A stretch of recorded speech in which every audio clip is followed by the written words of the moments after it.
Hoy compartimos una historia que nos llegó directamente desde la colonia de San Rafael, en Ciudad de México. Es un relato sobre una pareja que se mudó a una casa antigua. Encontraron una habitación sellada y desde dentro les llegaban unos sonidos que no deberían existir. Esto fue lo que me envió. Recuerdo ese día como si hubiera sido hace siglos. Cuando Leo y yo nos encontramos en la casa colonia de San Rafael, hubo algo en mí que reconoció aquel lugar.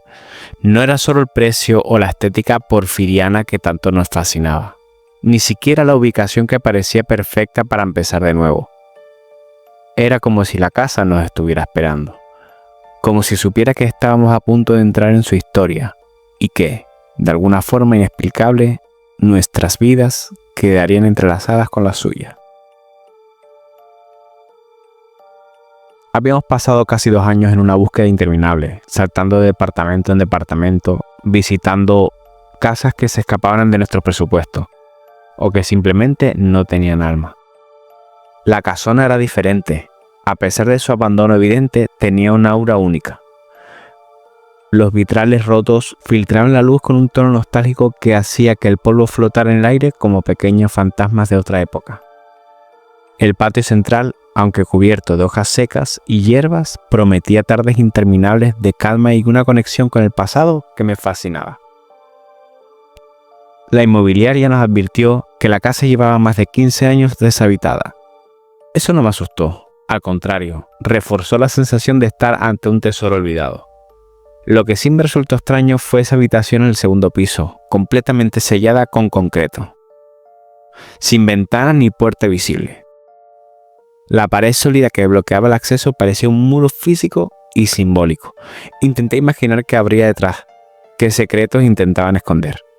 Pero cuando le pregunté, el agente solo dijo que era una antigua bodega y que no servía para nada. Nos pareció extraño, sí, pero también parte del encanto decadente de la casa. Ese misterio, en lugar de alejarnos, nos atrajo aún más. Decidimos mudarnos en marzo. La casa crujía con cada paso, sus pisos y techos se quejaban con el viento y la humedad impregnaba el aire. A veces olía a tierra mojada, como si la naturaleza estuviera reclamando su espacio. Durante todo el día, todo parecía tranquilo y hermoso, pero había algo en las noches que no se podía explicar.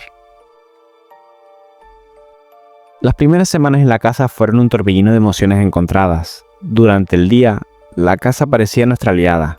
Pintamos paredes desconchadas, restauramos las puertas y ventanas y llenamos el patio con plantas que lograban darle vida y color.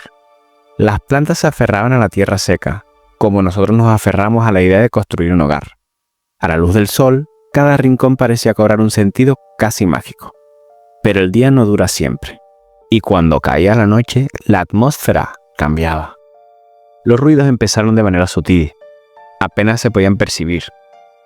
Al principio pensé que eran las tuberías viejas o el viento colándose entre los marcos de la ventana. También consideré que a veces Leo se movía mientras dormía, aunque él también se quejaba de haberlos escuchado. No eran ruidos comunes, eran golpes lentos y huecos, profundos, que parecían venir del segundo piso, justo al lado de la habitación sellada. Lo más extraño era que siempre sucedían entre las 2 y las 3 de la madrugada, como si el tiempo mismo se detuviera para hacer espacio a esos sonidos extraños. Era un ritmo constante, un golpeteo que se repetía con una cadencia inquietante. Una noche decidimos subir con una linterna para investigar. Nos quedamos frente al muro, en silencio, tratando de escuchar con atención. Los golpes se intensificaron, transformándose en una especie de llamado. Una comunicación sin palabras que me hizo sentir un frío intenso, un escalofrío que bajó por mi espalda y me dejó paralizada por un instante.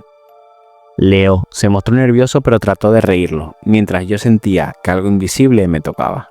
La inquietud se apoderó de nosotros. Para tratar de entender mejor, colocamos unas cámaras apuntando directamente hacia el muro, con la esperanza de capturar cualquier fenómeno inexplicable. Revisitamos el vídeo al día siguiente con algo de miedo y también bastante expectación. Durante las primeras horas no pasó nada, pero a las 2:46 de la madrugada, la cámara registró un cambio súbito. La luz bajó de intensidad y, por unos segundos, Una voz se escuchó, como si viniera de un lugar muy lejano o muy oculto. Solo dijo una palabra, y esa era mi nombre, Ana. Sentí un nudo en el estómago. No había mencionado mi nombre en ningún momento frente a la cámara, ni en esa habitación ni en ningún otro lugar de la casa. Esa revelación nos dejó más confundidos y temerosos que nunca. Pasados los días, sentía que no podía quedarme sin respuesta, aunque eso significara enfrentar mis peores miedos. Decidimos que había que abrir el muro sellado. Contratamos un albañil al que le inventamos una historia sobre abrir un estudio para trabajar. No queríamos hablar del cuarto sellado, ni de los ruidos, y mucho menos de la voz. El hombre trabajó durante horas golpeando el concreto con fuerza, mientras cada golpe hacía vibrar las paredes de toda la casa. El sonido retumbaba despertando ecos dormidos y abriendo heridas invisibles en la estructura. Finalmente, tras un largo y pesado trabajo, apareció la puerta original, hecha de madera gruesa y antigua, gastada por el tiempo y por el abandono. Al tocar la puerta sentí una mezcla de curiosidad y miedo, como si estuviera a punto de entrar en un lugar prohibido, donde el aire mismo estaba impregnado de secretos. La puerta estaba marcada con rasguños profundos, como si alguien hubiera intentado escapar o advertir a otro. Al abrirla, el aire que salió fue seco y pesado, diferente al resto de la casa. Era como si ese cuarto hubiera estado atrapado en el tiempo, sin ventilación ni vida. Estaba vacío, salvo por una única silla de madera colocada en el centro, frente a una ventana sellada con ladrillos desde el exterior, que bloqueaba completamente la luz y cualquier posibilidad de escape.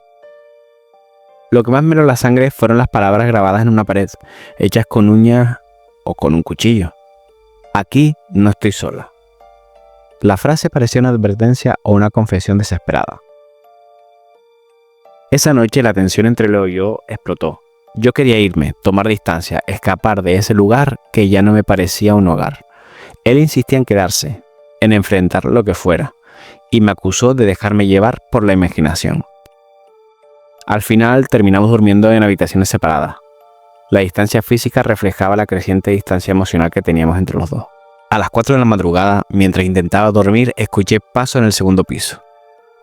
Pensé que era Leo, pero cuando subí, la silla que antes estaba en el centro del cuarto ahora estaba girada, mirando hacia la puerta. Un cambio pequeño, pero que me hizo sentir que algo o alguien estaba jugando con nosotros. La incertidumbre me consumía, no podía quedarme sin respuesta y por eso me lancé a investigar. En ese momento fui al archivo histórico de la colonia de San Rafael, revisé periódicos antiguos, registros y hablé con vecinos que tenían memoria de la casa y sus historias. Encontré una historia amarillenta del 98 que hablaba de la desaparición de una mujer llamada Ángela Robles, quien había vivido en aquella misma casa junto a su madre enferma. Según los relatos, Ángela escuchaba voces, mantenía conversaciones con alguien que decidía vivir dentro de las paredes y su desaparición había dejado a la comunidad en silencio y con miedo. La habitación sellada era, según decían, su prisión y su cárcel. Una vecina mayor me contó cómo una noche escucharon sus gritos desesperados, pero cuando lograron abrir la habitación, Ángela ya no estaba. Desde entonces la puerta fue sellada para mantener encerrado el horror y el misterio. La casa había estado vacía desde entonces, hasta que Leo y yo llegamos. Le mostré toda la información a Leo y decidimos que lo mejor era irnos.